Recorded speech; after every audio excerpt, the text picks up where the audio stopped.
ఇది కొంచెం తలపాలు అవుతుంది. తెల్లేసరి ఇలాగే ఉండేది, తెల్ల పూలు పూసేది అంతరించిపోయింది. కానీ అన్ని పుస్తకాల్లో కూడా తెల్లేసరి అంటే జను మొక్క లాంటి మొక్క వేసి చెప్తారు.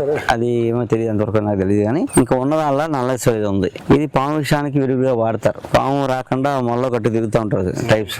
ఈ ఆకు రోజు ఒక ఆకు ఇలా నలిపి తిన్నారనుకోండి బీపీ తగ్గుద్ది అనమాట. బీపీ కంట్రోల్ ఉంటుంది. చాలా చేదు వేస్తాం. నెక్స్ట్ ఇయర్ కి ఇవన్నీ వస్తాయి. నెక్స్ట్ ఇయర్ కల్లా 300 రకాల మూలికలు విత్తనాలు సేకరించాం. ఈ సంవత్సరం అన్ని పావెకరం వేస్తున్నాం. అలాగే ఫారెస్ట్ లో ట్రైబల్ తినే ఎడిబుల్ ప్లాంట్స్ ఉంటాయి. 350 రకాలు ఉన్నాయి. 250 రకాలు సంపాదించాం వాళ్ళ దగ్గర విత్తనాలు. మళ్ళీ విత్తనాలు డెవలప్ చేసి వాళ్ళకి ఇచ్చి పెంచుతాం. బచ్చల కూర, పాలకూర అన్నీ ఉన్నాయి మార్కెట్ లో. అవి కాకుండా ఈ పేర్లు మీరు కనివిని అడగరు. ఇప్పుడు నా దగ్గర 120 రకాల బెడ్లు తయారు చేసి సంవత్సరం వేసాం. లాస్ట్ ఇయర్ ఒక్కొక్క మొక్కలు తెచ్చాం, ఒక్కొక్క గింజ తెచ్చాం వాళ్ళ దగ్గర ట్రైబ్స్ దగ్గర నుంచి. ఒక్కొక్క గింజ ఒక్కొక్క మొక్క తెచ్చాం. ఈ రోజు ఒక పావు ఎకరంలో బిట్లు వేసాం.